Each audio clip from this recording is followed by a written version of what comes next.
many teens today are not lazy. They are burnt out, overwhelmed, carrying pressure they do not know how to explain. Let's talk about it honestly.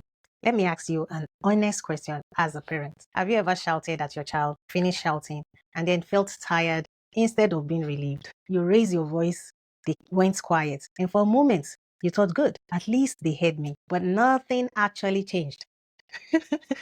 If you're an African parent, whether you're raising your children in Nigeria, Ghana, Kenya, or you're in the UK, the US, or Canada, this will sound very familiar. You shout, they go quiet. You shout, they go quiet. You assumed it worked, but inside, they shut down. And many of us don't notice that shutdown until much later. Because let's be honest, most of us were raised in homes where shouting meant seriousness, silence meant respect, and fear meant discipline. If your parents called your full name, you already knew what you were in for. If they looked at you in a certain way, you adjusted immediately. But it worked for that generation. But today's teenagers are growing up in a very different world. Some of them are growing up in the diaspora, navigating two cultures at once, African at home, foreign outside. They switch accents, they switch behavior.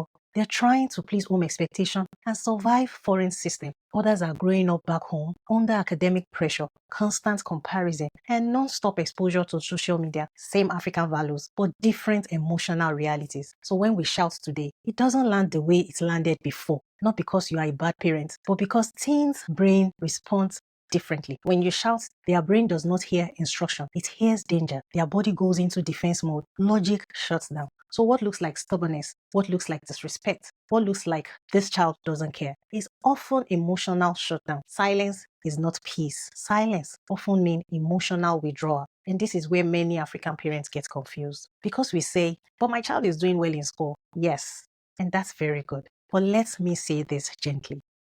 Some children perform well because they are afraid to disappoint, not because they are okay. They smile, they obey, they deliver results, but inside, they are anxious, they are lonely, afraid to talk, to fail, afraid to speak. Grades can hide emotional pain, and emotional pain, when ignored, does not disappear. It waits. It shows up later as withdrawal, as rebellion, as anxiety, and also as resentment. So when a teen starts procrastinating, shutting down, or losing motivation, many parents say the child is just lazy. But many teens today are not lazy.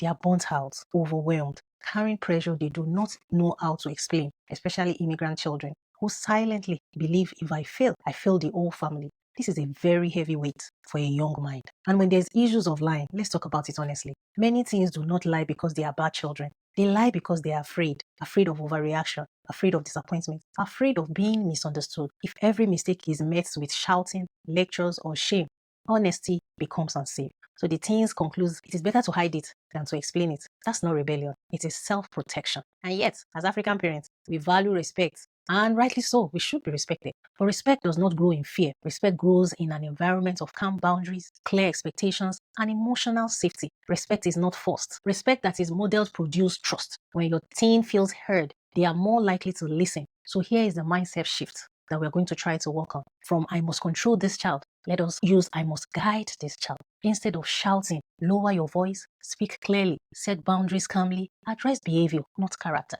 You can be firm without being harsh. You can correct without crushing. And if you're listening to this and thinking, oh, I wish I knew this earlier, please hear me. You have not failed. You're learning, and learning parents raise healing children. Teenagers do not need perfect parents. They need parents who are present, emotionally aware, and willing to grow. If this message touched you, share it with another African parent at home or in the diaspora. Tell me in the comment section, what was parenting like in your home growing up? And if you want more honest conversation like this, subscribe to my YouTube channel. We're building healthy African homes, one conversation at a time. I'll see you in my next video.